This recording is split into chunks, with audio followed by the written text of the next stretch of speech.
Bairiya town में इतनी ज़्यादा फैसिलिटीज़ हैं, लेकिन उसके बावजूद लोग बैरिया टाउन में खुश नहीं, उनका दिल नहीं लगता। दूसरी बात, मैं बैरिया टाउन में रहता हूँ, लेकिन बैरिया टाउन की बुराइयाँ करता हूँ। आखिर क्यों? अस्सलाम वालेकुम जी, welcome back to the new vlog. आज की इस वीडियो के अंदर हम इन 2 टॉपिक्स को कवर करेंगे। सबसे पहला टॉपिक ये है कि भाई बैरिया टाउन में इतनी सारी फैसिलिटीज़ हैं, हर चीज़ यहाँ पे अवेलेबल है, लेकिन फिर भी इसके बावजूद कुछ लोग ऐसे हैं जिनका बैरिया टाउन में दिल नहीं लगता। आखिर क्यों? ये बात मैं क्यों कह रहा हूँ? इसके पीछे भी एक रीज़न है, और रीज़न ये है कि आज भाई मैं गया हुआ था ज़रा मार्केट, AQ सुपर मार्केट। वहाँ पर हमें हमारी एक सब्सक्राइबर मिली, जो रिसेंटली अभी बैरिया टाउन में शिफ्ट हुई, कुछ ईयर्स हुआ है। तो उनका कहना ये था कि उनका जो बैरिया टाउन है, वहाँ यहाँ पर उनका दिल नहीं लग रहा। इसके पीछे कुछ रीज़न है। बहुत सारे लोग आते हैं, बैरिया टाउन में रहते हैं, लेकिन उनका दिल नहीं लगता। अब दिल क्यों नहीं लगता? अब एक इंसान होता है, जब वो एक जगह पे रह रहा होता है, किसी शहर में रह रहा है, किसी सोसाइटी में रह रहा है, वहाँ पर उसने ज़िंदगी का एक बड़ा हिस्सा गुजारा होता है। ठीक है, खास करके जो ख़वातीन होती हैं, ठीक है, उनका वहाँ पे उस माहौल में वो एडजस्ट हुए हुए होते हैं। वहाँ पर उनका दिल लगा हुआ था, वहाँ पर उनका फ्रेंड सर्किल भी होता है, अड़ोस पड़ोस के लोगों से मेल जोल भी होता है।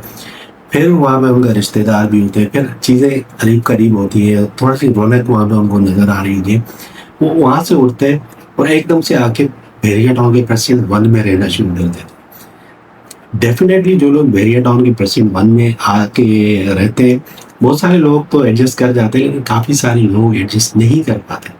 क्योंकि भाई बैरिया टाउन का जो प्रेसिडेंट 1 है, पर्सनली रहने के लिए मुझे पसंद नहीं है। पसंद क्यों नहीं है? क्योंकि एक तो वहाँ पे प्राइवेट कंस्ट्रक्शन है, विलास अच्छे बने हुए हैं, सब कुछ है, सारी फैसिलिटीज़ हैं, लेकिन भाई वहाँ पर एक तो गैलरीज नहीं है। ठीक है, गैलरी में अगर जाना है, कुछ चीज़ खरीदनी है, तो आपको प्रेसिडेंट 2 जाना पड़ता है। दूसरी बात, वहाँ पर कोई अच्छा व्यू आपको नहीं मिलता देखने को, रौनक बहुत कम है। वहाँ जो प्राइवेट विलास होते हैं ना, उनकी जो कम्युनिटी है, वहाँ पे जो लोग रह रहे होते हैं, उनका माइंडसेट थोड़ा सा डिफरेंट होता है बनिस्बत उन लोगों के जो बहरिया होम्स के अंदर रह रहे होते हैं। बहरिया होम्स के अंदर रहने वाले लोग बहरिया टाउन को ज़्यादा अच्छे से एंजॉय करते हैं बनिस्बत उनके जो प्राइवेट होम्स के अंदर रह रहे होते हैं। तो ये एक रीज़न है। दूसरी बात, बहुत सारे लोग ये डिसाइड करते हैं कि उनको बैरिया टाउन के गेट के पास रहना है। ये बात मुझे समझ में नहीं आती। चलो, वो लोग जिनको डेली बेसिस पे बाहर जाना है, बैरिया टाउन से बाहर जाना है, गेट से बाहर जाना है, कराची की तरफ जाना है, कहीं और जाना है, उनकी बात तो मुझे समझ में आती है। लेकिन ऐसे लोग जिनको डेली बेसिस पे बैरिया टाउन से बाहर नहीं जाना, वो बैरिया टाउन के मेन गेट के पास क्यों रहते हैं, ये बात समझ में नहीं आती। वहाँ पे एक तो विलास एक्सपेंसिव है, दूसरा रेंट की अगर बात करें तो रेंट भी ज़्यादा है, तीसरा वहाँ पे कोई गैलरी नहीं है, कमर्शियल एरियाज भी वहाँ पे थोड़े से दूर दूर है। अभी कुछ शॉप्स वगैरह बन गई है, कुछ प्राइवेट बिल्डिंग्स बन गई हैं, उनके अंदर कुछ हल्के फुल्के रेस्टोरेंट्स और कुछ मार्केट्स वगैरह भी बनी है, लेकिन वहाँ रौनक इतनी ज़्यादा नहीं। तो एक इंसान जो एक रौनक एरिया से उठ के आता है, और वो आते ही अगर बैरिया टाउन की प्रेसिडेंट 1 में रहेगा, तो यकीनन उसको एडजस्ट होने में बहुत ज़्यादा टाइम लगेगा।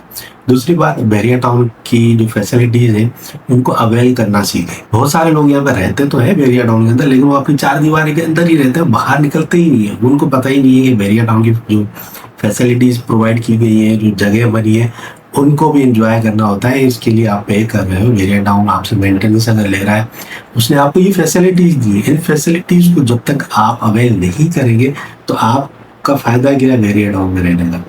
दूसरी बात देखिए, जब बैरिया टाउन में जो लोग रहते हैं ना, तो उन्होंने बहुत सारी खवातीन, उन्होंने अपने ग्रुप्स बनाए हुए हैं। ठीक है, ग्रुप सर्किल बनाया हुआ है, उसमें खवातीन ज्वाइन करती हैं, फिर हैंग आउट करती है खवातीन, फिर यहाँ पे बहुत सारे इवेंट्स हो रहे होते हैं, उनको जाके अटेंड करते हैं। फिर यहाँ पे जो पिकनिक पॉइंट्स बने हुए हैं, वहाँ जाते हैं, उनको एंजॉय करते हैं, वॉक करते हैं, बहुत सारी जगह। अब पर्सनली मुझे रहने के लिए जो जगह सबसे ज़्यादा पसंद है, वो प्रेसिडेंट 10 है या 11 है, क्योंकि यहाँ पर देखिए एक बहुत बड़ी फूड स्ट्रीट भी है, कमर्शियल एरिया है। उसके अलावा यहाँ पे मनी पॉइंट है, जहाँ पर आप वीकेंड्स पे अगर जाओगे, तो आपको यहाँ पे बहुत रौनक नज़र आती है। उसके अलावा भी आपको यहाँ पे बड़ी रौनक देखने को मिलती है। लोग वॉकिंग डिस्टेंस में, जो इवन के 11A में रहते हैं, वो भी 10A जाते हैं गैलरी की तरफ, पैदल चले जाते हैं, खवातीन जाती हैं। इवन के रात को 2-2, 3-3 बजे भी यहाँ पे लोग घूम रहे होते हैं।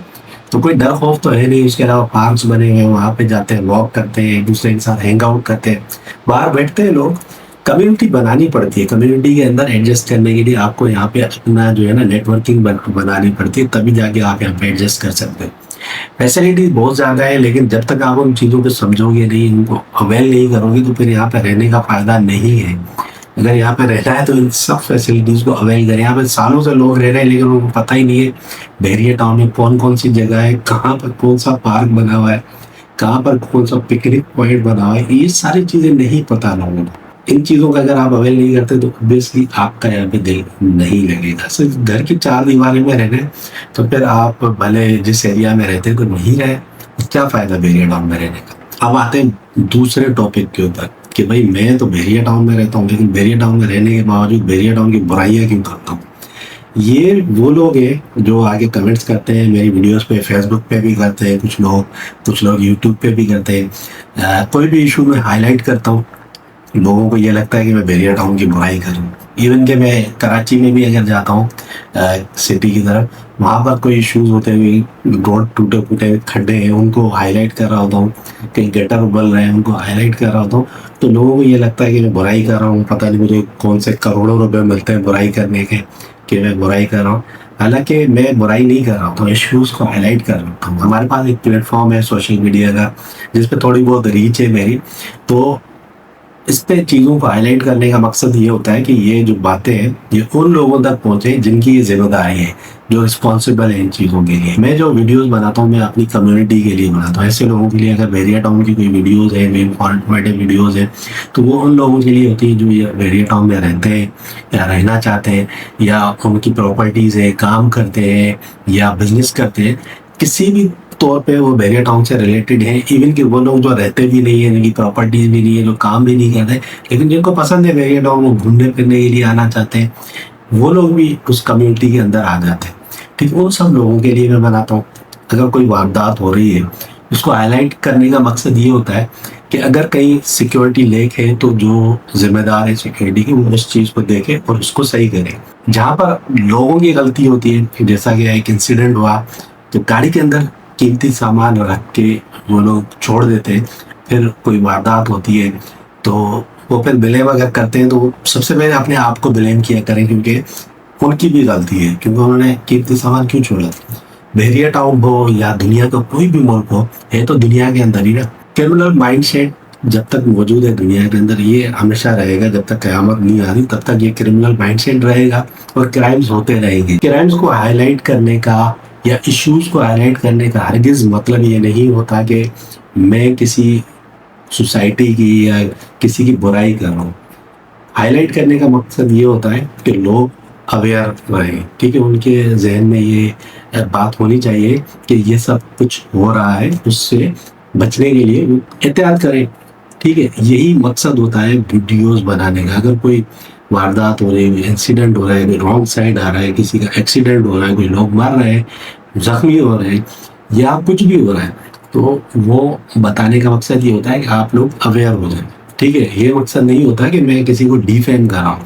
वो जो लोग आके कमेंट्स कर रहे होते हैं ना उल्टे सीधे, सबसे पहले ये अपने माइंड में रखिए कि अगर मैं बहरिया टाउन में रहता हूँ तो उसके लिए मैं पे करता हूँ। ना मुझे घर फ्री में मिला हुआ है, ना मैं यहाँ पे बिजली फ्री की यूज़ कर रहा हूँ, ना पानी फ्री का यूज़ कर रहा हूँ, ना मैं गैस फ्री की यूज़ कर रहा हूँ। हर चीज़ के लिए पे करता हूँ। मैं इस कम्युनिटी का हिस्सा हूँ, जैसे आप लोग कम्युनिटी का हिस्सा हो, मैं भी इस कम्युनिटी का हिस्सा हूँ। ना मैं पेड प्रमोशंस करता हूँ, ना मुझे वो चीज़ पसंद है। ठीक है, झूठ तो मैं बोलता नहीं हूँ, जो चीज़ हकीकत है वही बताता हूँ। अगर चीज़ अच्छी है तो उसको अच्छा ही मैं बयान कर दूँ। अब मैं बहरिया टाउन की अच्छाइयाँ कर रहा होता हूँ, अच्छी अच्छी चीज़ें दिखा रहा होता हूँ, अच्छी बातें बता रहा होता हूँ, तो कुछ लोगों को लगता है कि भाई मैं बहरिया टाउन वालों से पैसे लेता हूँ और पैसे लेके मैं इसकी जो ना अच्छाइयाँ लोगों को बता रहा होता हूँ। हालांकि ये बिल्कुल झूठ है। जो चीज़ अच्छी है उसको मैं अच्छा बोलता हूँ, जो चीज़ गलत है उसको गलत बोलता हूँ।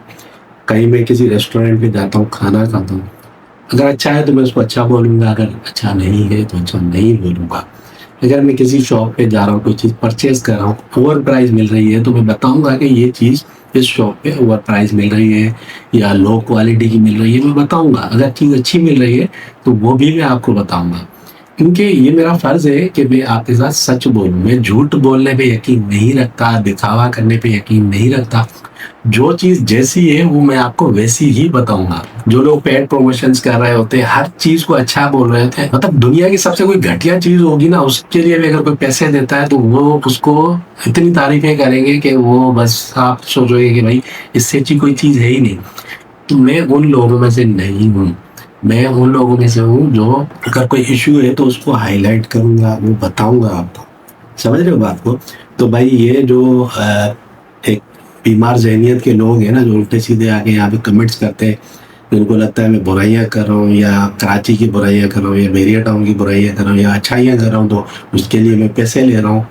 तो मुझे कोई फ़र्क नहीं पड़ता, लेकिन इस वीडियो में बताना ज़रूरी था ताकि उनका जो दिमाग है ना वो थोड़ा सा ठिकाने पे आए।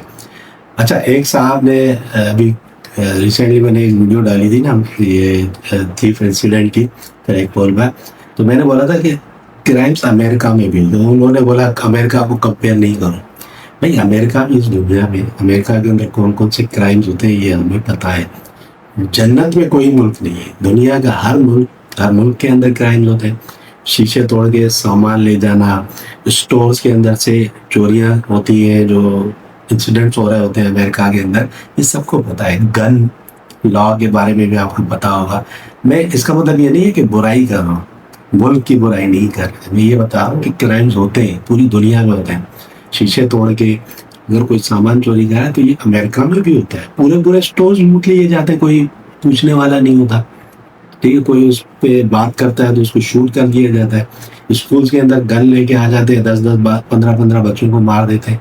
तो ये क्राइम्स हर जगह होते हैं। इसका मतलब ये नहीं है वो कंट्री को मैं बोलूँगा ये कंट्री बुरी है। क्रिमिनल माइंडसेट लोग जब तक इस दुनिया में मौजूद है, क्राइम्स होते रहेंगे। बाकी मेरा फर्ज है जो इश्यूज हैं उनको हाईलाइट करूं, सच बताऊं आपको, अच्छी चीज़ें दिखाऊं। कोई अच्छा इवेंट हो रहा है तो उसको मैं अच्छा बता दूं, इवेंट है अच्छा नहीं है, उसमें कोई कमी है तो वो भी मैं आपको बता रहा होता हूँ। तो बस अगर आपको मेरी वीडियोस पसंद आती हैं तो आप ज़रूर देखा करें। जिन लोगों को मेरी वीडियोस पसंद नहीं आती वो ना देखें, क्योंकि मैं ज़बरदस्ती किसी को वीडियोस नहीं दिखाता। मैं वीडियोस बनाता हूँ, आपके पास ऑप्शन होता है, आप स्किप कर दो, आप अनसब्सक्राइब कर दो, आपकी मर्जी है। सब्सक्राइब कर रहे हो आपकी मर्जी है, नहीं कर रहे हो आपकी मर्जी है। किसी के साथ कोई ज़बरदस्ती नहीं।